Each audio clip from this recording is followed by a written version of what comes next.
야담 이야기. 땀을 흘리며 떡을 치자 처녀는 부끄러워하며 전에 옛날 어느 심심산골 한 집에 한 살 난 아들을 가진 젊은 부부가 시아버지를 모시고 살았습니다. 노인은 예전부터 방앗간을 하여 먹고 사는 것은 걱정할 것이 없을 정도였습니다. 그래서 아들도 잘 먹고 잘 살고 있었는데 어느 날 동네에 한 처녀가 쌀을 갖고 와서 떡을 쳐달라고 해서 아들은 떡을 치고 있었는데 아들이 땀을 흘리자 처녀는 부끄러운 듯 아들을 보며 이야기를 하였습니다. 일이 힘들지 않나요? 많이 힘들어 보이는데. 그러자 아들은 괜찮아요. 제가 아버지 피를 이어받아서 힘들진 않아요. 동네 어른한테 들은 이야기인데 아버지가 워낙에 힘이 세서 동네에서 힘으로 이길 사람이 없었대요. 아들은 어깨를 으슥거리며 말했습니다.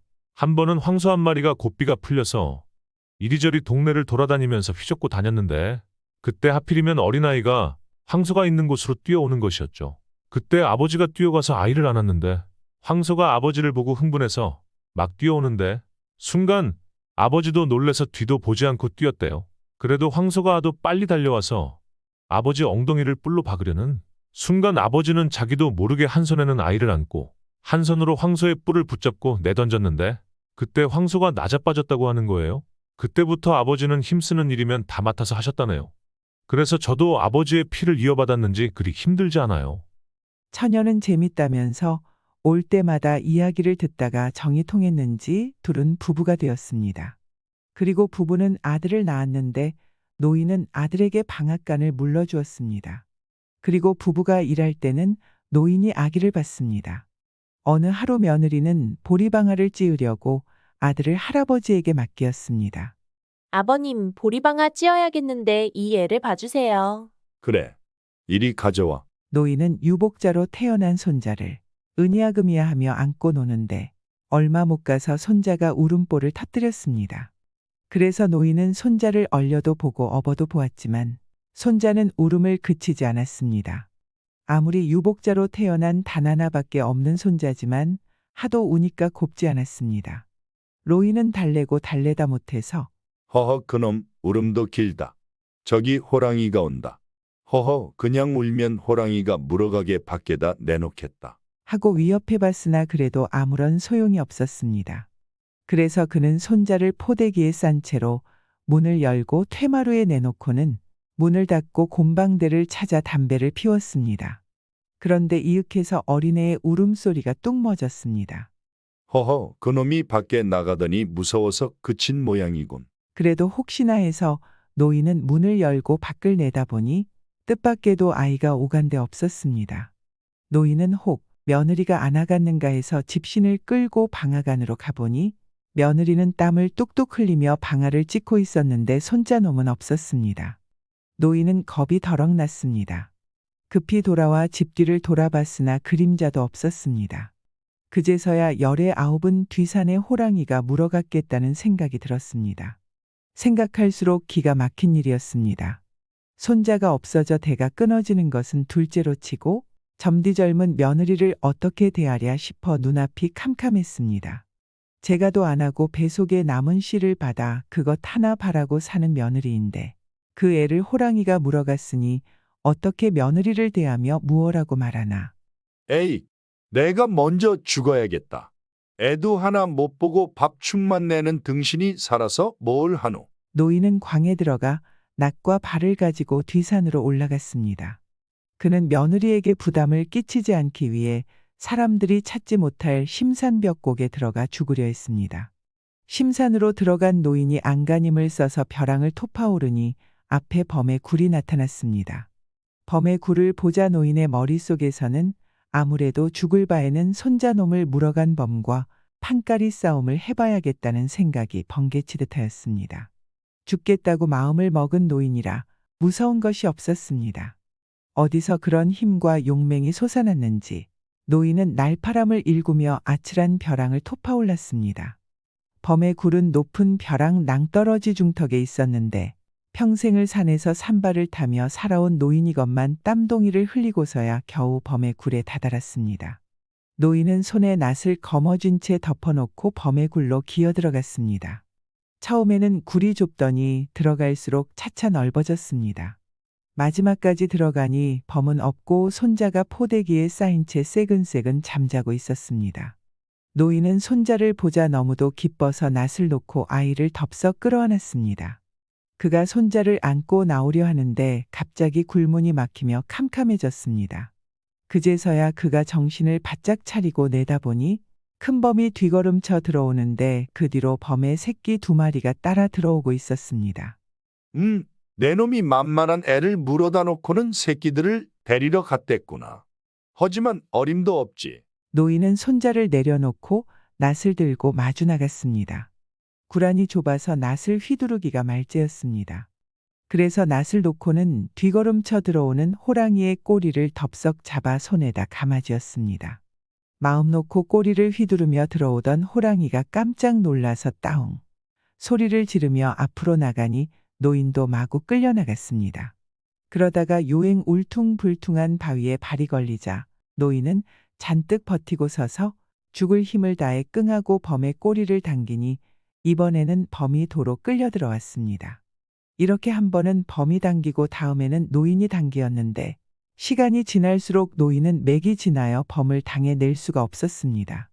아무리 힘이 센 노인이었지만 노인인지라 힘을 당해내지 못했습니다.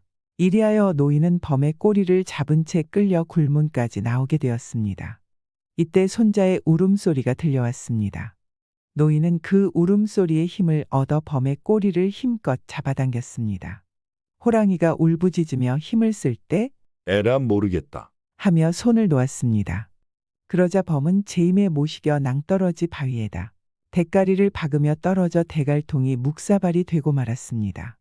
그러자 노인은 굴 안으로 들어가 손자를 품에 안고 낫을 들고 나와 집으로 돌아왔습니다. 아버님, 시장하시겠는데 어딜 가셨다 인제야 오시나요? 산지 사방으로 애타게 찾아다니던 며느리가 시아버지를 반겨 맞으며 물었건만 노인은 아무 말도 할 수가 없었습니다. 그날 밤 이웃집 나무군 총각이 놀러 오자 노인은 입을 열었습니다. 이 사람 내일 아침에 범의 굴에 가보게. 거기는 왜요? 간밤에 내가 꿈을 꾸었는데 호랑이 한 마리가 벼랑에서 떨어져 죽었더군. 아이고, 호랑이 밥이 되자고 거길 가요. 내 꿈이 틀리지 않을 걸세. 그놈을 갖다가 팔아서 장가나 들게. 장가 가기 전에 범의 밥이 되게요. 허참, 내가 자네를 범에게 물릴 곳으로 보내겠나. 그 범은 죽었으니 이젠 뒤사낸 범이 없네. 두고 보게나. 이튿날 총각은 행여나에서 장정 둘을 데리고 뒤산에 가보았습니다. 과연 범의 굴이 있는 벼랑 아래에서 죽은 큰 범과 새끼 범 2마리 그리고 거기서 노인의 낫을 본 총각과 장정들은 그제서야 노인이 범을 잡았다는 것을 알고 그 후부터 그를 범 잡은 노인이라고 부르게 되었습니다. 머슴은 처녀를 보며 참 탱탱하니 좋구나. 사람들은 말이나 행동을 잘못하여 자기의 지위나 명예를 손상시키는 것을 가리켜 망신이라 하고 체면이 엉망이 되어 말할 수 없이 창피스럽게 된 꼬락서니를 두고 갯꼴이라고 하는데 이 말은 이런 이야기가 있은 후부터 널리 쓰이게 되었답니다. 옛날 산 좋고 물 좋은 경성읍에 락향한 최정승과 리정승, 정승이 살고 있었습니다. 헌데 리정승인 리백등과 업정승인 어필수는 눈만 떨어지면 최정승을 보고 아들도 하나 없는 똥물에 빠진 최성방이라고 놀려주어 최정은 길을 펴고 살 수 없었습니다. 어려서부터 글 공부에 열중했던 최정승은 학문이 깊고 구변이 좋아서 언제나 조리 있게 리치에 맞게 사람들을 설복시켜 한때는 소문이 자자했습니다. 그랬던 최정승이건만 대를 이을 아들은 없고 딸만 3자매를 두다 보니 자연히 남모르게 근심만 하는데 두정승은 최정승을 만나기만 하면 놀려주는 바람에 최정승은 마치 장마당에 내다 놓은 촌닭처럼 길을 펴지 못했습니다. 그러다 보니 최천일 정승에게는 리백동과 어필수가 눈에 든 가시처럼 보였고 가슴 속에는 말 못할 안타까움이 서리고 엉켜 있었습니다. 최정은 자나깨나 한번 안가품을 하리라 벼르고 별렀습니다. 그러던 어느 날 관연 한 막내딸을 본 최정승의 머리에는 번개같이 스치는 생각이 있었습니다. 최정승은 말 잘하는 사위를 얻어 사위의 입을 빌어 두 정승의 체면을 볼 모양 없이 만들어 놓으리라 생각했습니다. 최정승은 그날로 빈부귀천은 불문하고 옛말 잘하는 총각을 막내 사위로 삼으며 가산 전부를 넘겨준다는 방을 내붙였습니다. 최정승의 딸은 선녀같이 이쁘게 생긴 데다 마음 또한 비단이라 최정승이 방을 내이자 구변이 청산유수 같고 거짓말 잘하기로 이름난 떡거머리 총각들이 홍수 밀려오듯 했습니다. 하지만 2, 3일이 지나도록 최정승의 마음에 드는 총각은 보이지 않았습니다. 최정승의 총각 머슴도 처녀를 볼 때마다 마음이 아팠습니다. 머슴도 처녀를 사모하고 있었습니다. 머슴은 처녀를 보면 속으로 참 탱탱하니 좋구나. 라고 생각했습니다. 며칠이 지난 어느 날 젊은 선비가 최정승네 집을 찾아왔습니다. 최정승이 찾아온 선비를 보니 오관이 바르고 체격이 쭉 빠진 데다가 레이범절도 밝았습니다. 최정승은 주안상을 차려오라 하고 술상에 마주 앉아 선비를 시탐하기 시작했습니다. 전에 하토에 내려가 보니 밤에 봐도 밤나무요 낮에 봐도 밤나무라 밤나무가 많기도 하대. 선비 총각은 최정승의 말이 떨어지기 바쁘게 인차 대꾸를 했습니다. 우리 고향에는 오리나무가 줄줄이 늘어섰는데 오리를 가도 오리나무요 심리를 가도 오리나무지요. 그렇겠지. 내가 어릴 적에 우리 선친께서 하토에다 논을 몇십 쌍 샀는데 가을에 가보니 벼가 고개를 숙인 게 없어서 내가 논판에 들어가 고개를 숙이니 그제야 벼들도 모두 고개를 숙이겠지. 어르신님께서 말씀하시니 생각나는데요. 저의 부친께서는 삼껍질을 벗기려고 삼을 삼굿에 익혔지만 삼껍질이 잘 벗지를 않겠지요. 그래서 제가 삼단 위에 올라서서 옷을 홀딱 벗었더니 그제야 슬슬 벗겨져서 부모님께서 칭찬의 말씀을 들었지요. 옛말이란 대개가 꾸며낸 거짓말이어서 최정승은 보아하니 자네는 말께나 하겠네 그려. 하고 물었습니다. 그러자 총각은 정색해서 대답했습니다. 입 가지고 말 못할 사람이 어디 있겠습니까? 시탐해 보니 선비 총각이 마음에 들었습니다. 최정승은 총각을 보며 리백등과 어필수가 자기에게 아들이 없다고 깔본다는 것을 자세히 이야기한 후 내가 내일 이정승과 업정승을 데려올 터이니 내 앞에서 그들이 다시는 큰 소리를 못 치게 톡톡히 망신을 줄 만한가? 하고 물었습니다. 소원대로 해드리겠습니다. 이튿날 정승과 업정승은 최정승이 옛말 잘하는 사위감을 골랐으니 와서 선을 보라는 기별을 듣자 지체 없이 최정승네 집으로 찾아왔습니다. 술상이 한창인데 리정승이 건가래를 떼며 점잖게 한마디 했습니다. 이 잔이면 벌써 세순배가 아니오. 어서 잔이나 비우고 최정승이 옛말 잘한다는 사위감을 고르셨다니 이야기나 들어보게 어떻소. 나도 진작부터 그렇게 생각하고 있었으니 어서 듣기가 소원이요. 업정도 맞장구를 쳤습니다. 두 정승대감의 소원이 그렇다면 나야 반대할 리가 있겠소이까. 여봐라 우선 선비 총각을 이리로 들라 해라. 선비 총각이 들어서며 새 정승에게 레를 올리고 무릎을 꿇고 앉자 최정승이 자네 어른님들 앞에서 옛말 한마디 하게. 웬걸요. 전 옛말을 할 줄 모르니 제 눈으로 직접 보고 제 귀로 직접 들은 이야기나 한 켤레 할까 하옵니다. 그 모양을 보자 두 정승은 속으로 코웃음을 치면서 좌우간 아무거나 들어보세. 하고 재촉했습니다. 전에 우리 조부님께서는 이천에서 노릇을 했사옵니다. 중들이 100여 명이나 있었지요. 그 중에는 여중도 몇이 있었지요. 하루는 소인이 조부한테 심부름을 갔는데 숱한 중들이 어린아이 하나를 가지고 서로 자기 아이라고 싸우겠지요. 알고 보니 그 아이의 이름을 짓겠는 데는 어머니인 여중마저 누구의 씨앗인지 알 수 없다는 거지요. 허허, 그만큼 됐으면 그놈의 절도 볼장을 다 봤군. 리정승이 참지를 못하고 말어리를 자르는데 정승이 앞질러서 좀 가만히 있어 그래서. 하고 끊어진 이야기를 이어놓았습니다. 그래서 여중과 관계한 중들이 서로 옥신각신 다투다가 그 아이를 데리고 관청에 갔지요. 저도 하도 신기해서 따라가 보니 군수가 듣고 나서 문초를 합니다. 절의 중이 얼마나 되느냐? 100여 명이 넘는 줄로 아뢰옵니다. 남승이 얼마나 되느냐? 예, 100여 명이 되옵니다. 남자 중에 무슨 성이 제일 많으냐? 리 씨가 많사온데 그 중에서도 전주리 씨가 제일 많은 줄로 아뢰옵니다. 그렇다면 이 애의 성은 전주리 씨로 하고 이름은 백등이라고 해라. 말이 끝나지도 않았는데 업정승이 박장대소하며 뭐뭐 리백. 여복의 리정승 들었나. 그러니 자네가 바로 누구의 종자인지도 모르는 그 중놈의 아들일세 그려. 하하하. 하고 놀려주었습니다.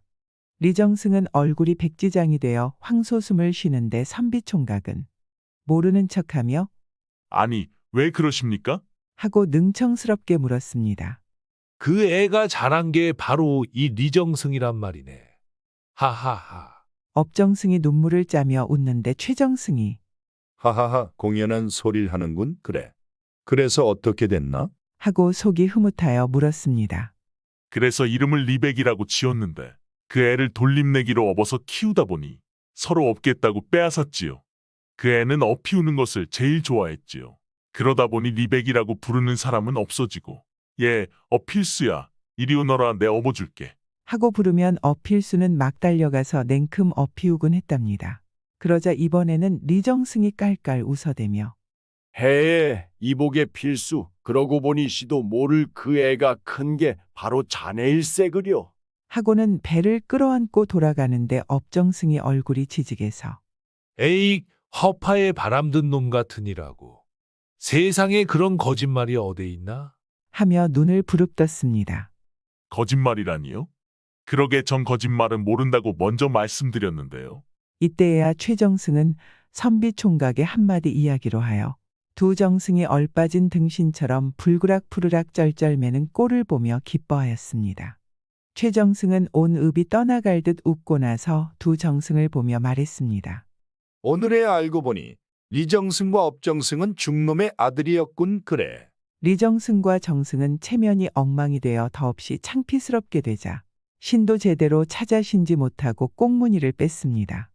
그러자 개들이 쫓아가며 멍멍 짖어대니 숱한 구경꾼들이 나와서 구경하였습니다. 이때 선비총각이 리정승과 업정승의 등 뒤에 대고 개꿀망신이다. 하고 큰 소리를 치자 웃음소리가 폭죽처럼 터졌습니다. 이때로부터 우리말에는 개꼴망신이란 말이 오르게 되었다고 합니다. 제발 서방님의 몽둥이가 너무 무서워요. 옛날 옛적 한 해변가에 잡화장사 오서방이 살고 있었습니다. 오서방이 잡화장사를 나갔다가 달포가 지나서야 집으로 돌아오니 만삭이 된 아내가 남산만한 배를 엉기적거리며 나와 그를 반겨 맞았습니다. 이제야 돌아오세요. 고생이 많으셨지요? 나야 뭘 임자가 그 몸으로 집에서 얼마나 고생했겠소. 이젠 당신이 몸풀 때까지 아무데도 안 가겠소. 이때 새끼를 뺀 암캐가 낑낑거리며 오서방에게 매달리면서 반갑다고 손을 핥았습니다. 오서방은 개의 머리를 쓰다듬어주며 여보, 금년에 우리 집엔 대운이 텄소. 하고 못내 기뻐하였습니다. 그러자 부인도 개의 머리를 쓰다듬으며 말했습니다. 그렇지만 한룡마루 밑에서 한 달에 둘이 해산하지 않는다는데 이 일을 어쩌면 좋아요? 원 별소리를 다하오. 아차, 이 정신 좀 봐라. 여보, 얼른 들어가서 내가 뭘 사왔는가 보오. 아이 낳기 전부터 포대기를 갖춘다고 오서방은 자기의 피주를 이어받아 이 세상에 태어날 새 생명에게 발끝부터 머리끝까지 신기고 입히고 씌울 것도 죄다 사왔습니다. 부인이 기쁨 속에서 며칠을 지났는데 하루아침에는 개죽을 주려고 개를 불러도 개가 오지 않았습니다. 두루 찾아다니다가 보니 개가 마당 뒤에 가려놓은 나무가리 옆에다 짚을 모아놓고 새끼를 낳고 있었습니다. 부인은 미물의 짐승이건만 자기의 마음을 알아주는 개가 하도 기특하고 고마워서 아껴 먹던 좁쌀로 죽을 쑤어다 먹이고 자기가 먹자던 미역국도 끓여주었습니다. 그 이튿날 부인도 해산을 했는데 옥동자를 낳았습니다. 오서방은 너무나 좋아서 자나깨나 집에 들어오나 밖에 나가나 입을 다물지 못했습니다. 그러나 그 기쁨은 오래가지 못했습니다. 청천벽력이라더니 그렇게도 알뜰하고 마음씨 곱고 미인이던 아내가 해산하자 풍으로 그만 죽고 말았습니다. 오서방은 실성하여 연 3일 동안 물 한 모금 마시지 않고 방바닥과 가슴을 두드리며 통곡했습니다. 여보게 오서방, 정신 좀 차리게나. 죽은 사람이 운다고 살아오겠나. 불쌍한 아기를 봐서라도 정신을 차려야지. 노인의 만류에 정신을 차린 오서방은 아기부터 찾았으나 아기가 없었습니다. 알고 보니 마음 좋은 이웃들에서 오서방네 바로 뒷집에 있는 정과부한테 아기를 맡겨 젖을 먹이고 있었습니다. 정과부는 새서방을 하여 임신한 지 8월 만에 난산으로 죽은 계집애를 낳은 지 이제 겨우 한 주일이 되었습니다. 그래서 마침 젖을 짜서 던지던 차라 동네 할머니가 배고파 우는 어린애를 안고 가서 사정하니 젖을 주었습니다. 워낙 정과부는 처녀 때부터 오서방을 짝사랑했었습니다. 그러다가 오서방이 자기보다 인물 고운 여자에게 장가가는 바람에 얼굴도 보지 못한 고장 총각에게 시집을 갔었는데 그 남편이 해를 못 살고 죽는 통에 본가로 돌아와 있는 중이었습니다. 그러던 차에 오서방의 아내가 죽고 그 아이에게 젖을 먹여주게 되니 이는 하나님이 도와서 나의 소원을 이루게 함이로다 하며 속으로 은근히 기뻐하였습니다. 한편 마을 사람들은 오서방을 찾아와서 죽은 사람은 죽었지만 산 사람이야 살아야 하지 않겠는가? 하면서 정과부와 짝을 맺으라고 강권하였습니다. 오서방은 정과부가 행실이 부정하며 껍질을 벗겨도 30리는 달아날 지독한 여자라는 것을 번연히 알면서도 젖달라고 보채며 우는 갓난아기 때문에 할 수 없이 정과부를 후처로 맞아들였습니다. 오서방은 아내의 해산 시중을 하고 뒤미처 장례를 치른 데다가 또 장가까지 들다 보니 그간 장사를 못해서 생활이 여간 쪼들리지 않았습니다. 오서방은 새 아내를 얻어서 아이에게 젖까지 먹일 수 있게 되자 또다시 자파짐을 지고 장사를 떠났습니다. 그런데 자파를 팔아 쌀을 사가지고 보름 만에 집에 돌아오니 어쩐지 집이 스산하기 짝이 없었습니다. 정 같으면 개가 매달리고 아내가 밖에까지 달려나와 짐을 받아들이련만 웬일인지 개도 사람도 보이지 않았습니다. 그가 인기척을 내며 문을 여니 새로 맞은 아내가 이불을 뒤집어 쓴 채 누워 있었습니다. 어디 불편하오? 오서방은 아내를 바라보며 넌지시 물었습니다. 아니, 어째서 인제야 돌아와요? 새댁이 벌쏘듯하며 돌아눕는데 웬일인지 아이가 보이지 않았습니다. 애기는 어디 있소? 그 소리에 여인은 홍 하고 코방귀를 뀌었습니다. 당신이 떠나는 신혈이 나더니 제 어미를 따라갔어요? 오서방은 금시 눈앞이 캄캄했습니다. 그럴 수가 있소. 그래 애를 어디다 묻었소? 제 어미가 잡아갔으니 제 어미 무덤 옆에다 묻었지요? 오서방은 속이 뒤집히는지라 밖으로 나와서 하늘을 쳐다보며 탄식하다가 강아지들이나 잘 자라는가 해서 나무가리 뒤로 가보니 어미는 없고 죽은 새끼 2마리가 있을 뿐이었습니다. 망할 놈의 개새끼, 제 새끼를 죽이고 어딜 갔단 말이냐. 오서방은 어미개가 눈앞에 있으면 당장 요절낼 기색으로 이를 악물고 뒤산으로 올라가는데 어디 갔다가 오는지 그때야 어미개가 달려왔습니다. 에이, 썩어질 놈의 개새끼. 시어미 역정의 개업꼬리를 찬다더니 오서방은 반갑다고 꼬리를 저으며 달려드는 개를 발로 차고는 돌멩이를 집어들고 죽어라고 달려들었습니다. 그러나 눈치 빠른 개는 요리조리 피해 달아났다가는 다시 주인 앞에 와서 눈물을 주르륵 흘렸습니다. 말 못하는 짐승이 우는 것을 본 오서방은 코마루가 찡해 나서 자기도 모르게 쥐었던 돌을 놓고 말았습니다. 그러자 개는 오서방의 바지를 잡고 물어당기는 것이었습니다. 이놈의 개가 미쳤나. 오서방이 욕질하며 발길로 찰라치면 개는 저만치 뛰어갔다가는 다시 와서 또 바지가랭이를 물어당기며 낑낑거렸습니다. 그 동작이 하도 이상하여 날 가잔 말이냐. 하고 물었더니 개는 제법 대가리를 끄덕이고 나서 앞에 서서 길을 인도하는 것이었습니다. 그가 쫓아가니 개는 소나무 숲 속으로 들어갔는데 어디선가 갑자기 난데없는 어린애의 울음소리가 들려왔습니다. 오서방은 온몸에 소름이 쫙 끼침을 느끼며 소리 나는 쪽으로 다가갔습니다. 그때 개가 컹컹 짖으며 소리 나는 쪽으로 달려가더니 이윽하여 아이의 울음소리가 뚝 멎었습니다. 그리로 달려가던 오서방은 에크, 이게 뭐냐? 하고 깜짝 놀랐습니다. 오솔길 위에 죽은 승냥이가 있었던 것이었습니다. 개 있는 곳에 이른 오서방의 눈은 금시 휘둥그레졌습니다. 글쎄 어미개가 아이에게 젖을 먹이고 있지 않는가. 실로 놀랍고도 신기한 일이었습니다. 개는 소나무숲 움푹 패인 곳에 마른 소나무 잎을 모아다 깔고 위에다 아기를 눕히고 젖을 먹이고 있었는데 한참 후에 아기는 배가 부른지 고사리 같은 주먹을 흔들어대고 있었습니다. 아, 이런 일이었구나. 오서방은 무릎을 꿇고 앉아 조심히 아기를 끌어안고 그 야들야들한 아기의 볼에 자기의 얼굴을 마구 비비었습니다. 그러자 어린애는 오서방이 어디 갔다가 인제야 오느냐고 나무라기나 하듯 고사리 같은 주먹으로 오서방의 얼굴을 이리저리 치는 것이었습니다. 오서방은 그것이 하도 귀여워 그만 눈물을 왈칵 쏟고야 말았습니다. 그때 개가 또 오서방의 옷자락을 물고 끌었습니다. 개를 쫓아가니 아내의 무덤 옆에 움푹하게 판 구덩이가 있었습니다. 개는 아이를 발로 치고 나서 주둥이로 구덩이를 가리켰습니다. 오서방은 개를 찬찬히 훑어보았습니다. 여위고 여윈 어미개는 온몸이 상처투성이고 발톱마저 몇 개 남아있지 않았습니다. 오서방은 그제야 모든 것을 알아차릴 수 있었습니다. 그래 알만하다.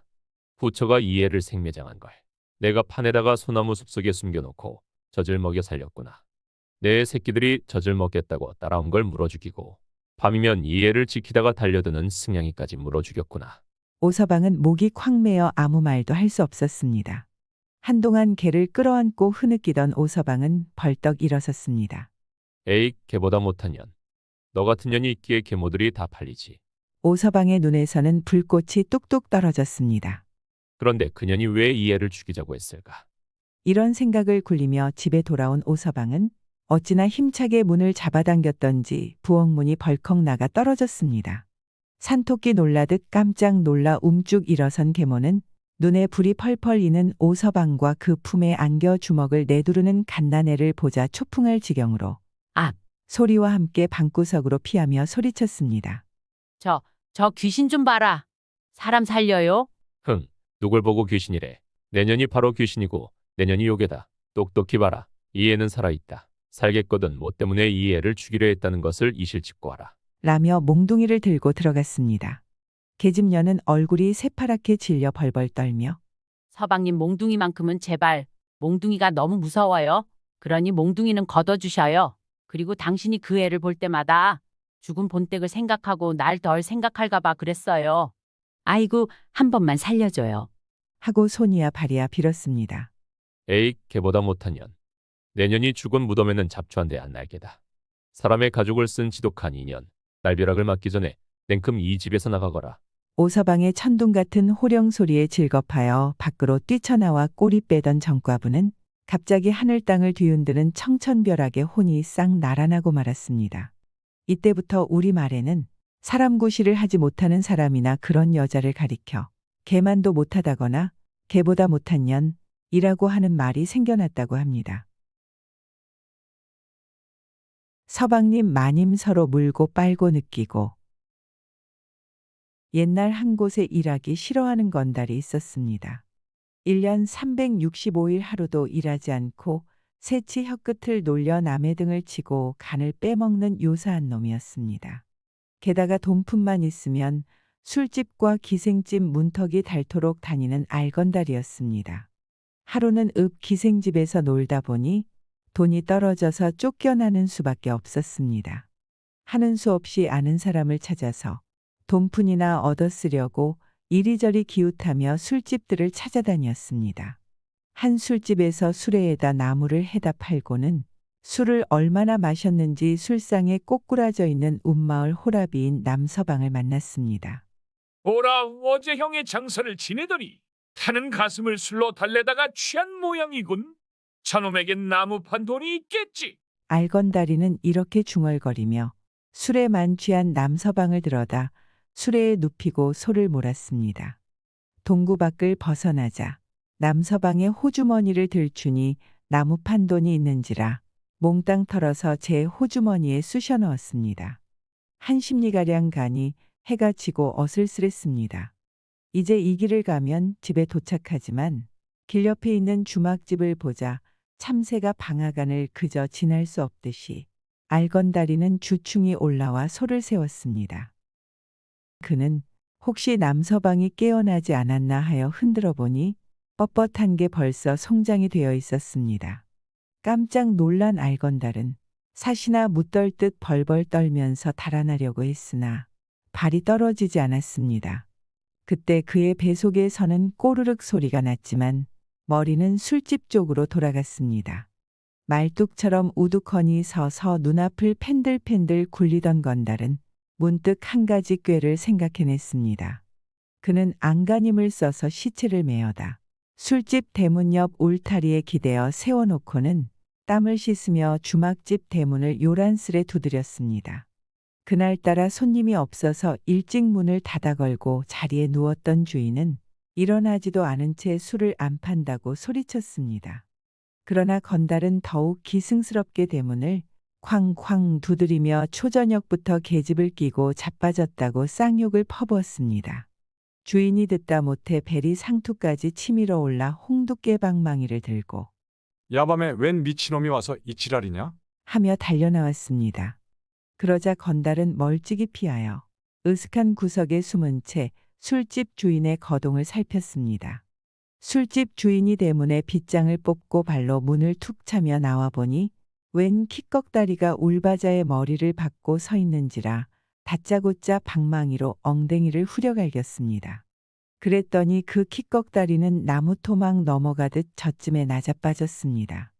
헝, 내 놈이 꾀를 부리면 용서할 줄 알았더냐? 그자한테 달려들어 발로 차기까지 했지만 꿈쩍하지 않는지라 주인은 미심쩍어 흔들어 보니 분명 죽은 사람이었습니다. 주막집 주인이 초풍할 지경으로 놀라서 뒤걸 음치며 누가 보지 않았나 해서 사방을 둘러보니 대문 앞에 빈 소수레가 서 있었습니다. 아차, 저 사람이 소수레를 타고 온 모양이데 이걸 어쩐다. 주인이 벌벌 떨며 안간힘을 써서 시체를 집안에 들여다 놓고 불을 켜고 보니 그는 운마을에 사는 남서방이었습니다. 이게 도대체 어찌된 영문인가? 색시 같은 호라비인 남서방은 우리 집에 와서 그렇게 고아될 사람은 아닌데? 이때 으슥한 구석에서 주인의 거동을 훔쳐보던 건달은 숨을 활 쉬며 좋아서 어쩔 바를 몰랐습니다. 저놈이 이젠 살인죄를 졌으니 내 손안에 든 돈주머니겠다. 돈이 달릴 때면 잘 얻어 쓰게 됐군. 이게 바로 꼭 먹고 알 먹고 둥지 털어 불까지 뗀다는 것이겠다. 늙은 남서방도 어제 장사를 지냈으니 고년한테 버젓이 찾아가도 누가 뭘 하겠나. 허허 히히. 건다리는 어깨바람이 절로 나서 그 길로 죽은 남서방 형이 철을 찾아갔습니다. 한편 술집 주인이 가만히 생각해 보니 방금까지 고아되던 사람이 매 한 대에 죽는다는 게 도무지 믿어지지 않았으나 사람은 어쨌든 죽었으니 집에다 알려야 했습니다. 헌데 남서방은 호랍이여 그의 형은 어제 장사를 지냈고 그의 형수는 바람쟁이니 부득불 관가에다 알려야겠다고 생각한 주막집 주인은 앞뒤집 사람들을 불러다 사실 형편을 이야기하고 나서 두 사람을 고을로 띄웠습니다. 주인은 친구들과 함께 죽은 남서방의 시체를 웃방 칠성판 위에다 올려놓고 까레를 덮은 다음 정지방에 내려가 노름판을 벌렸습니다. 그들이 노름에 정신을 팔 때 읍에 갔던 사람들이 돌아와서 관가에 말을 전하기를 오늘은 밤이 깊었으니 내일 아침에 일찍 와서 시체를 검사하겠으니 시체를 다치지 말고 잘 지키라고 했다는 것이었습니다. 주인이 잘 됐다면서 그러지 않아도 칠성판에 모셔놓았네. 우리 술이나 한잔 합세. 라고 말하길래 심부름 갔던 사람들이 옷방을 들여다보니 웬일인지 시체가 보이지 않았습니다. 칠성판은 비었는데 시체는 어디에 있나? 그 말에 주인이 옷방을 올려다보니 과연 시체가 없었습니다. 밖에 나가 찾아보았으나 헛수고였습니다. 집에 들어온 그들은 이 말을 맞대고 의논하기 시작했습니다. 그 녀석이 술김에 술집 주인 이서방을 욕하고서는 제풀에 무안해서 죽은 것처럼 했던 모양일세. 아니야. 이제 생각해보니 남서방이 형을 묻고 나서 슬픈 김에 못하는 술을 과음하고 골아떨어진 걸 이서방은 죽은 줄 알고 들여다 놨는데 술이 깨너 부끄러워 슬그머니 꽁문일 뺀 모양일세. 그나저나 천만다행일세. 그래도 집에 갔다가 내 제각 보고 오겠네. 가긴 뭐? 남창피해서 죽는 꼴 보자고 가겠나? 그만두게? 그들이 이렇게 말을 주고받는데 심부름 갔던 사람이 뒤통수를 극적이며 한마디를 했습니다. 헌데 공연히 사람이 죽었다고 관가에다 알려서 날이 밝으면 검사하러 올 텐데 거짓말한 죄로 적어도 곤장 10대씩은 맞게 됐네. 허허참. 일은 묘하게 탈려지는군. 볼기는 내가 맞고 돈도 내가 댈 터이니 염려 말게. 라며 걱정하지 말라고 했습니다. 하지만 주인은 속으로 걱정을 많이 하고 있었습니다. 그날 깨어난 남서방은 몰래 집을 빠져나왔습니다. 빠져나와서 곰곰이 생각해 보니 알건달이 생각이 났습니다. 그래서 남서방은 관가에 갔습니다. 관가에 가서 원님에게 사실대로 고했습니다. 그러자 원님은 당장 알건달을 잡아오라고 명했습니다. 그래서 나졸들과 같이 남서방의 형의 집으로 갔습니다. 알건달은 남서방의 형의 처와 질퍽하게 지내고 있었는데 둘은 남서방이 오는 줄도 모르고 노는데 서로 서방님 마님하면서 물고 빨고 느끼고 난리가 아니었습니다. 이때 남서방은 나졸들하고 같이 들어오는 바람에 알건달은 얼굴이 새까매졌다가 다시 푸르댕댕해지더니 나중에는 백지장이 되어 저 귀신 봐라. 하며 개걸음을 쳤습니다. 이놈, 하늘이 내려다보고 땅이 올려다보는데도 거짓말을 한단 말이냐. 전현놈들을 끌고 가자. 형방이 소리 질렀습니다. 알건다리와 계집년이 강아지처럼 졸졸 끌려가는 것을 바라보는 사람들은 그러게 덕은 쌓은 대로 가고 죄는 지은 대로 가는 법이야. 하며 혀를 끌끌 찼다고 합니다. 얼굴을 불그락거리며 혀를 아주 잘 굴리는구나. 옛날 한 마을에 총명한 어린이가 살고 있었습니다. 이 총명한 아이는 어찌나 머리를 잘 쓰는지 지주, 양반들을 골려주는 것쯤은 식은 죽 먹기로 여겼습니다. 그래서 온 마을의 가난한 사람들은 어른 아이 할 것 없이 지주와 양반들한테서 괄시를 받거나 욕을 먹은 다음에는 총명한 아이를 찾아와서 안갚음 해줄 것을 청하곤 했습니다. 어느 날 앞동네에 사는 이서방이 뒷마을에 있는 지주네 집에 가서 쌀을 좀 꿔달라고 사정을 하였습니다. 그러나 인색하기 짝이 없는 지주는 쌀을 꿔줄 대신에 욕만 해서 내쫓았습니다. 내가 왜 자네한테 쌀을 꿔줘야 하나? 능력이 없으면 능력대로 사는 것이네. 그러니 얻어먹을 생각이나 하지 말고 양반의 신분을 버리고 내 모습으로 들어와서 일이나 하게. 그러면 최소 죽이라도 얻어먹지 않겠나? 라며 실실 웃으며 비꼬았습니다. 이에 분한 마음을 안고 돌아가던 이서방은 마침 이 총명한 애를 만났습니다. 얘야, 분풀이 좀 해다오. 이서방은 총명한 아이한테 자초지종 사연을 말했습니다. 범이 제소리하면 온다더니 이때 그 지주가 뒷짐을 진 채 엉기적거리며 오는 것이 멀리에서도 똑똑히 보였습니다.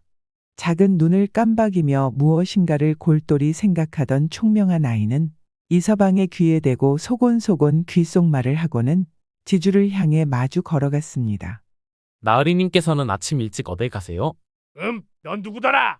지주는 이 아이가 꽤 많고 머리를 잘 쓰기로 유명한 애라는 것을 알자 대체 얼마나 총명한가를 알아보려고 제 딴엔 어려운 문제를 내놓고 물어보았습니다.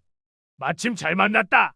내가 머슴에게 쌀을 주겠는데 2말씩 주면 1마리 모자라고 1말씩 주면 1마리 남는단 말이다. 그러니 머슴은 몇이고 쌀은 몇 마리겠느냐? 아이는 눈을 깜박거리더니만 인차 대답했습니다. 그게 뭘 어렵나요? 머슴은 2사람이고 쌀은 3마리지요 뭐. 옳지오라. 너 듣던 말처럼 과연 똑똑하구나. 얘야 그럼 이번에는 나한테 거짓부리 하나 해라. 싫어요. 내가 뭐 거짓말쟁이인가요? 누가 거짓말쟁이라느냐? 내가 하도 골이 좋다고 하니 한번 들어보자고 그런다. 어서 한마디만 하거라. 싫어요. 거짓말을 하라고 하고서는 나중에는 거짓말로 양반 어른을 속였다고 틱망하시려고요. 아니야. 그럴 리 있나? 내가 속았다고 꾸짖을 것 같으면 양반 어른이 아니지. 정말이야. 그러면 난 성을 갈겠다. 정말이세요? 정말 아니고 어른이 애들 보고 거짓말을 할까? 내가 정말 거짓말로 나를 속이면 내 돈단량을 상으로 주마. 아이는 지주가 허장성세하는 꼴이 우스웠으나 꾹 참고 다시 한번 다짐을 받을 작정으로 싫어요. 그래도 정작 속은 다음엔 돈도 안 주고 욕만 할 거예요. 이 팔을 놓으세요. 난 바빠요. 하며 일부러 팔을 빼려고 몸을 틀었습니다. 그러나 미련한 지주는 벌써부터 속히는 줄은 모르고 그 애를 잡은 손에 더욱 힘을 주며 말했습니다. 허허, 그 녀석! 입에서 전내나는 놈이 바쁘긴 뭐가 바쁘단 말이냐? 오늘 거짓말을 안 했다가는 못 갈 줄 알아라. 그럼 난 집에서 쫓겨나요. 우리 아버지가 그러시는데 새로 부임한 군수께서 백성들한테 배급사를 준다기에 빨리 외가집에 가서 알리고 오라 해서 가는 길이에요. 지주의 소나귀에서 몸을 뺀 아이는 이렇게 한마디 던지고는 앞을 향해 장다름을 쳤습니다. 그러지 않아도 가난한 백성들이 쌀을 구워달라고 문지방에 불이 나게 드나들건만 보리고개 떼에 가서 비싼 값으로 구워주려던 지주인지라 관가에서 쌀을 내준다는 말에 초풍할 지경으로 놀랐습니다. 이 애의 말이 정말이라면 자기가 창고 안에 쌓아놓은 쌀은 좀이 나고 썩고 말 것이 아닌가. 지주는 당황했습니다. 그렇다고 이제 와서 머슴과 백성들을 불러서 쌀을 구워주겠다고 말하자니 체면이 서지 않았습니다. 이때 방금 전에 왔던 이서방이 빈자루를 어깨에 걸치고 몇몇 농부들과 같이 자기를 쓴 외보듯하며 읍으로 난 큰 길로 걸어가고 있었습니다. 이보길 이서방 어딜 가나? 읍에 갑니다요. 읍? 읍엔 뭘 하러 가나? 응? 내가 모를 줄 아나? 배급살 타러 가지. 누가 배급사를 준답니까요? 이서방이 되묻는 소리에 지주는 저놈들이 짜고 들어 날 속이려고. 어림도 없지. 내가 내 놈들의 속임수에 넘어갈 줄 알아. 하고는 집으로 달려가 마름을 독촉하여 머슴과 달구지를 동원하여 읍으로 떠났습니다. 제 딴에는 먼저 가서 배급사를 몽땅 타다가 창고에 넣어두고 보리고개가 되면 비싼 값으로 되팔리라 생각하니 돈 위에 올라앉은 듯 웃음집이 흔들흔들했습니다. 지주는 소수레를 다그쳐 몰아 20리가 넘는 고개길을 단숨에 넘어 읍에 들어섰습니다. 그제서야 안도의 숨을 쉬던 지주는 사방을 두리번 살펴봤댔자 쌀을 싣고 가는 달구지와 쌀을 타가지고 다니는 사람들을 한 사람도 볼 수 없었습니다. 그는 아직 일찍해서 그렇거니 생각하며 지나가는 사람에게 물었습니다. 여보시오, 관청에서 쌀 배급을 안 줍니까? 그 사람은 대답 대신 지주의 아래오를 깐깐히 훑어보더니 이 양반이 정신이 어떻게 된 게 아니오? 하고 흘끔흘끔 뒤돌아보며 지나갔습니다. 지주는 그래도 행여나해서 관청까지 직접 가보고서야 빈자루처럼 제자리에 풀썩 주저앉았습니다. 그제서야 총명한 아이한테 감쪽같이 속았다는 것을 알게 된 지주는 야, 그 녀석한테 얼리었구나. 괘씸한 놈 같으니라고 혀를 아주 잘 굴리는구나. 어디 보자. 하고 이를 갈며 성이 머리끝까지 올라서 불그락부르락했습니다. 지주는 집에 돌아가면 당장 그놈애를 찾아 3마리의 소수레와 7명의 머슴들이 밭난리를 못하고 헛방을 친 값을 톡톡히 갑절로 받아내리라 별렀습니다. 마을에 들어서자 마침 이서방과 그 총명한 아이가 기다리고 있었습니다. 옳지. 원수는 외나무 다리에서 만난다더니 잘 만났다. 요 녀석 돈 내라. 그러자 아이는 대뜸 어이가 없다는 듯이 돈을 내라니요? 나는 돈을 받자고 기다린 지가 1시경이 넘는데요. 뭐 돈을 받아? 그럼요. 어른이 애들 보고 거짓말하는 법이 어디 있나요? 싫다는데도 거짓말을 한마디만 하라고 졸라댄 분은 누군데요? 게다가 꾸지람하면 양반 어른이 아니고 성까지 가겠다고 하셨지요? 그럼 어서 성을 바꾸세요. 한치보기 치기라고 할까요? 아니면 똥물에 빠진 쥐서방이라고 할까요? 왜 대답이 없는가요? 그리고 단양 돈을 주세요. 안 주면 깍쟁이지에다 대포쟁이라고 놀려주고 관가에 가서 고발하겠어요. 여기 이서방이 증인이지요. 그렇고 말고 장부 이러니 중천금이라는데 하물며 애들하고 말을 했으면 말한 대로 해야지. 이서방까지 나서서 약사발을 올리고 부하를 돕고건만 지주는 모두 자기가 한 말이라 찍소리도 못하고 입을 딱 벌린 채 벙어리가 되고 말았습니다. 그 꼴을 바라보는 이서방은 10년 묵었던 체중이 떨어진 듯 속이 후련해서 혹 때려갔다가 하나 더 붙이고 돌아가는 지주를 바라보며 한바탕 소리내어 껄껄 웃었습니다. 거지처녀와 잠을 자는데 밤마다 야릇한 향기가. 이번 이야기는 역사적인 인물의 출생에 관한 이야기인데 역시 옛날에는 특정 인물에 대해 참 우상화시키는 것이 유행했던 것 같습니다. 경상도 합창의 한 마을에 집안이 몹시도 부유한 노인이 살고 있었습니다. 노인의 집안은 대대손손 덕망이 높은 집으로 소문이 나 있었습니다. 더군다나 노인 역시 정이 많고 사람들에게 베푸는 것을 좋아해 마을 사람들에게 군자님이라는 호칭으로 불렸습니다. 어느 추운 겨울날이었습니다. 그날은 눈보라가 굉장히 매섭게 몰아치는 날이었습니다. 노인은 사랑채에서 책을 읽고 있었습니다. 독서를 하는 노인의 귓가로 시끌시끌한 목소리가 들려왔습니다. 노인은 무슨 일인가 싶어 장지문을 열었습니다. 문을 열고 밖을 보니 대문 앞에 처량한 모습의 여자 거지가 구걸을 하고 있는 게 보였습니다. 노인 집에서 일을 돕는 하인과 거지는 실랑이를 펼치고 있었습니다. 하룻밤만 재워주세요. 너무 추워서 그래요. 거지의 꼴은 심각할 정도로 추한 모습이었습니다. 옷은 누더기에 여기저기 찢어져 있었고 찢어진 옷틈 사이로 드러난 살과 얼굴은 온통 부르트고 골마 터져 있었습니다. 차마 눈을 뜨고 보기 힘든 지경의 몰골이었습니다. 썩거지래도 노인 집안의 하인 중 한 명이 소리쳤습니다. 제발 좀 도와주세요. 하인들은 거지의 팔을 잡고 밖으로 끌어냈습니다. 그만하거라. 가만히 지켜보던 노인이 마침내 입을 열었습니다. 노인은 여자 거지의 신세가 하도 딱하고 가련하기도 하여 온정을 베풀어 주기로 마음먹었습니다. 행랑 부엌에 가서 쉬게 하거라. 몰골도 말이 아닌데 이런 날 밖에서 자다가 무슨 변이라도 당하면 어쩌겠느냐. 하인들은 하는 수 없이 노인의 말을 따랐습니다.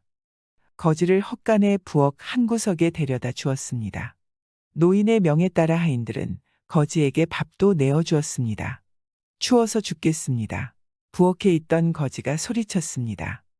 노인은 어차피 집에 들였으니 오늘 밤이라도 편히 쉬게 해주는 게 좋겠다 싶었습니다. 노인은 거지를 사랑채로 들였습니다. 거지를 따뜻한 아랫목에서 자게 하고 노인은 이불을 윗목에 깔고 잠을 청했습니다. 따뜻한 기운이 거지의 몸에 스며들자 고약한 냄새가 방 안 가득 퍼졌습니다. 숨을 쉬기 힘들 정도로 거북한 향이었습니다. 그래도 노인은 아무런 내색도 하지 않고 냄새를 참으며 잠을 청하기 위해 노력했습니다. 불쌍한 것이 오늘 밤이라도 잘 자면 다행이지 않겠나. 노인은 속으로 거지의 사정을 딱하게 생각해 주었습니다. 슬며시 잠이 들었던 노인은 새벽이 되어서 잠깐 잠에서 깼습니다. 잠에서 깬 노인은 아랫목에서 자고 있던 거지가 사라져버린 것을 알게 되었습니다. 그리고 다음 날 여자 거지는 노인의 집으로 다시 찾아왔습니다. 거지의 꼴은 전날 찾아왔을 때보다 더욱더 흉측한 모습을 하고 있었습니다. 안으로 들이거라. 노인은 하인들을 시켜 거지를 안으로 들였습니다. 노인은 어제와 마찬가지로 사랑채의 아랫목의 자리를 거지에게 내주었습니다. 새벽에 노인이 눈을 떴을 때 여자 거지는 또 다시 사라지고 없었습니다. 다음 날 세 번째로 거지가 노인의 집으로 찾아왔습니다. 이날 거지는 온몸이 썩어 문드러진 것처럼 진물이 흘러나왔고 냄새도 지독해 곁에 갈 수조차 없었습니다. 노인은 여인에게 사랑채의 아랫목을 내주었습니다. 어김없이 노인은 새벽에 잠에서 깼습니다. 그날도 거지는 새벽이 되자 사라지고 없었습니다. 그런데 거지가 누워있던 자리에는 하늘에서 내려온 선녀 같은 아리따운 여인이 그 자리를 지키고 앉아 있었습니다. 누구십니까? 노인은 깜짝 놀라 여인에게 물었습니다. 여인은 초롱초롱한 눈으로 노인을 보며 말했습니다. 저는 하늘에서 내려온 선녀입니다. 옥구슬이 굴러가는 목소리로 여인은 말을 이었습니다. 뜻하는 바가 있어 그대를 시험하였더니 생각했던 것과 달리 정을 베풀어 주어 깊이 감동했습니다. 저는 이제 하늘로 올라갈 것입니다. 그대는 뒤뜰에다 해산하는 방을 정갈하게 지어놓고 그대와 성이 같은 여인이 아이를 낳을 때만 쓰도록 하십시오. 이것은 하늘에서 내리는 명입니다. 여인은 반드시 잊어서는 아니 된다고 신신당부를 했습니다. 노인은 여인의 말을 똑똑히 기억했습니다. 여인에게 궁금한 것을 물어보려 했지만 그녀는 순식간에 연기처럼 사라져버렸습니다. 노인은 자신에게 일어난 일이 꿈이 아닐까 싶은 심정이었습니다. 방 안에 지독하고 퀴퀴했던 향은 아름다운 꽃향으로 변해 있었고 향긋하고 그윽한 향기는 인간 세상에서 맡아본 일이 없는 향기였습니다. 다음 날 노인은 하인들을 시켜 여인이 얘기했던 대로 뒤뜰에다가 해산할 방을 만들기 시작했습니다. 당장 아이를 가진 여인은 없었지만 노인은 하늘에서 내려왔다는 그녀의 말을 믿고 기다려 보기로 했습니다. 몇 달 후 노인의 큰 며느리가 임신을 하게 되었습니다. 큰 며느리는 노인이 지어놓은 해산방에 들어갔지만 며느리는 원인을 알 수 없는 병에 걸려 심하게 고생을 했습니다. 어떻게 이런 일이 있단 말인가?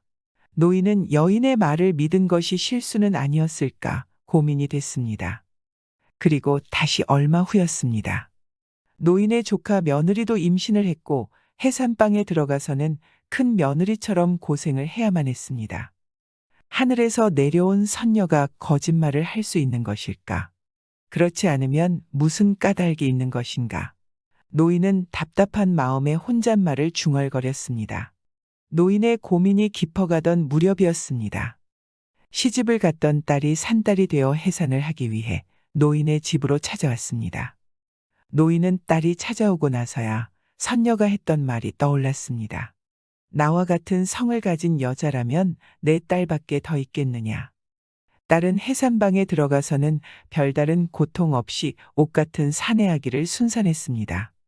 노인의 딸이 순산한 아이가 훗날 퇴계 이황 선생이 되었습니다. 퇴계 이황 선생의 이름은 후세에까지 널리 퍼졌지만 해산방을 만든 노인의 이름은 알려지지 않았습니다. 역시 착하게 살면 하늘이 도운다는 말은 옛날 이야기에서 많이 나오는 이야기지만 지금은 많이 변했죠. 착하게 살면 오히려 당할 수 있으니 그냥 모른 척해야 한다는 것인데 어찌 보면 맞는 말일 수 있습니다. 가끔 뉴스를 보면 도와줬다가 오히려 가해자가 되는 사례를 보면 참 안타깝다고 생각합니다. 그래서 개인주의적인 사상으로 많이 변하는 것 같습니다. 생각해보면 이웃들하고 이야기를 해본 지가 참 오래된 것 같습니다. 여러분이라도 이웃들과 소통하며 잘 살았으면 좋겠습니다. 의좋은 형제에게 어여쁜 새색시가. 옛날 한 동네에 철돌이와 차돌이라는 두 형제가 살고 있었습니다. 의지가 없이 금근득식으로 살아가던 그들은 금전판에 가면 돈벌이가 잘 된다는 말을 듣고 금전판으로 찾아갔습니다. 금전판 주인은 쌀아금은 주인에게 바치고 콩알보다 더 큰 금덩이는 파내는 사람이 가진다는 것이었습니다. 그날부터 두 형제는 금정판에서 부지런히 일했습니다. 헌데 금전판에서 10년을 하루와 같이 일했으나 콩알 같은 금은 보지도 못했습니다. 형제는 금전판에서 노총각이 되었지만 은전 한 푼 벌지 못하였습니다. 철돌이와 차돌이는 그래도 오늘일까 내일일까 하며 금전판에서 부지런히 일했습니다. 그러던 어느 날 밤 두 형제가 막장에 나가 일하는데 이상한 돌이 막장 한켠에 삐죽이 나와 있었습니다.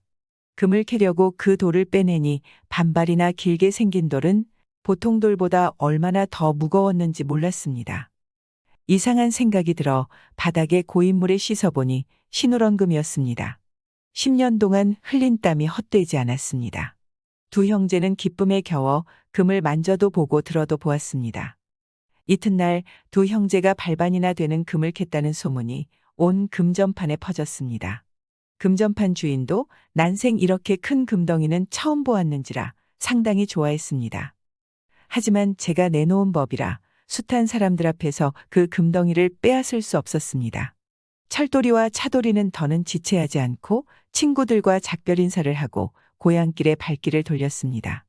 고향으로 돌아가는 그들에게는 꿈도 많았습니다. 집도 덩실하게 지어놓고 밭 사고 소를 사 농사도 하고 어리무던한 색시도 맞아들여 새살림도 남부럽지 않게 해보리라 생각했습니다. 형 철돌이가 금덩이를 지고 앞에서 걷고 동생 차돌이가 그 뒤를 따랐습니다. 마을도 지나고 산도 지나 인적 없는 산길에 접어들었습니다. 험한 산길이라 형은 동생이 걱정되어 뒤를 돌아보았습니다. 형은 깜짝 놀랐습니다. 동생 차돌의 눈이 강도눈처럼 사나워졌는데 당장 무슨 행패를 부릴 것 같았습니다. 형제 사이에 한마음 한뜻이 되어 천신만고를 다 겪고 금덩이를 얻었는데 금이 생기자 형제 사이에 이렇게 되었느냐며 형은 탄식하였습니다. 철돌이는 금을 지고 한참 걷다 아무래도 무슨 일이 생길 것 같아서 금을 동생에게 넘겨주었습니다. 동생 차돌이는 좋아 웃으며 형에게서 금을 받아 지고 걸었습니다. 황금은 혹사시며 인심은 조석변이라더니 정말 그랬습니다. 동생에게 금을 넘겨주고 동생의 뒤만 따르던 형도 엉뚱한 생각이 들었습니다. 저놈이 금을 혼자 독차지하려는구나. 내 놈을 가만두지 않을 테다. 형은 이런 생각을 하며 이를 악물었습니다. 하지만 피로 나눈 형제인데 형제 간의 정을 어찌 금에 비하랴. 이런저런 생각을 하다 보니 두 형제는 어느 사이에 역마루에 올랐습니다. 그들은 길 옆에 나란히 앉아서 땀을 들이게 되었습니다.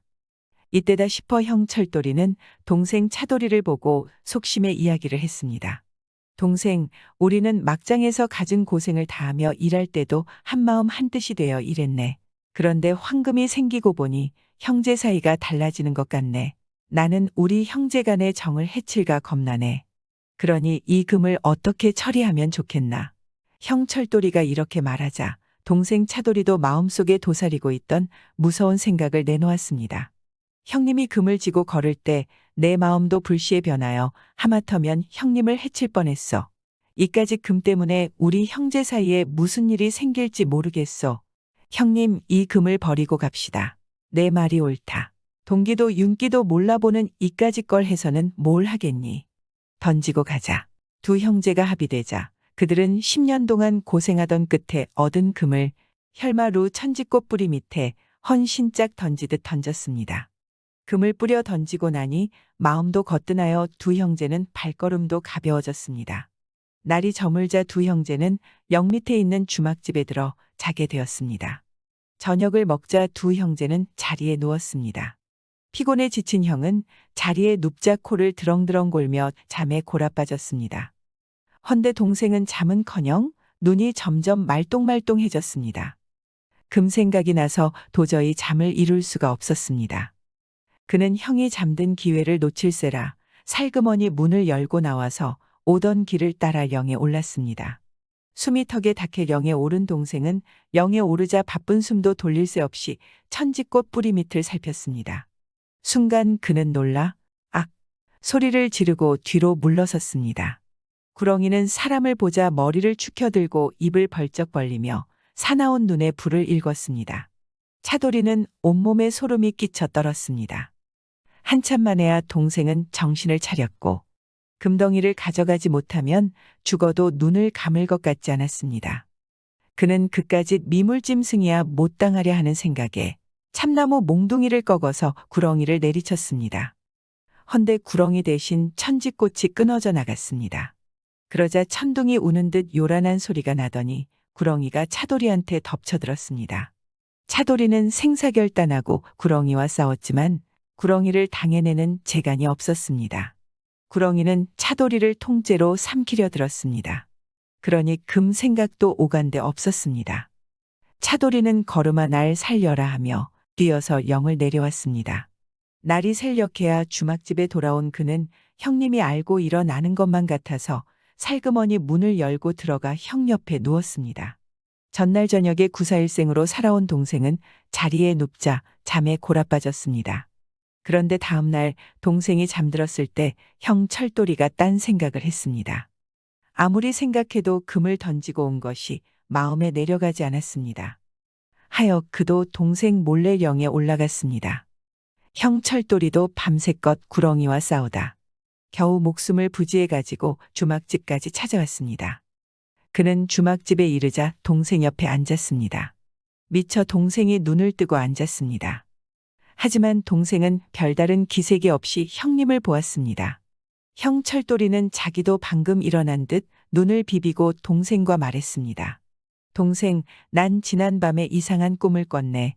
형 철돌이는 지난밤 자기가 겪은 일을 꿈 이야기로 엮어서 자초지종을 다 말했습니다. 그러자 동생이 또 말했습니다. 형님, 전날 밤에 나도 그와 똑같은 꿈을 꾸었어.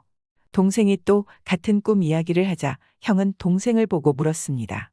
동생도 그런 꿈을 꾸었구만. 동생 꿈이란 허황한 건 아닌데 동생이 혹시 그런 일을 실제로 겪고 하는 소리 아닌지 형이 이렇게까지 묻자 동생은 형님의 손을 잡아쥐었습니다.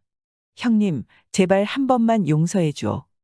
실은 꿈 이야기를 한 게 아니라 형님 몰래 금을 가지고 가려다 하마터면 그 구렁이한테 죽을 뻔했어. 동생은 눈물이 그렁해서 형님의 손을 잡고 빌었습니다. 그러자 형 철돌이가 또 동생 차돌에게 빌었습니다. 내가 형질 못하겠다.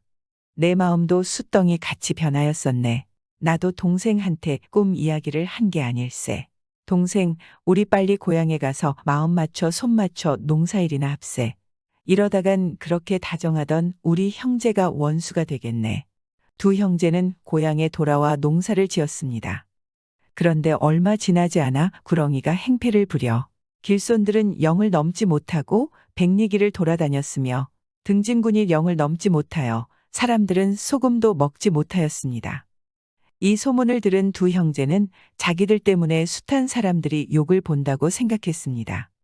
하여 그들은 구렁이를 잡아 없애고 백성들을 편안하게 살게 하려고 병기를 들고 역마루를 찾아 올랐습니다. 역마루에 오르니 구렁이가 꽈리를 틀고 있었는데 누런 구렁이 몸뚱이가 눈부신 빛을 뿌려 눈을 뜨기조차 어려웠습니다. 사람을 본 구렁이는 주홍같이 입을 쩍 벌리고 그들 형제를 통째로 삼키려 들었습니다. 백성들을 해치는 화근을 없애버리라 마음먹은 두 형제는 도끼를 휘두르며 구렁이와 싸웠습니다. 구렁이가 쭉 내달아올 때면 좌우 수목들이 쫙 갈라지며 바람이 씩씩 일고 형제들이 도끼를 휘두를 때 보면 허공 중에 번개가 번쩍번쩍 이는 것 같았습니다.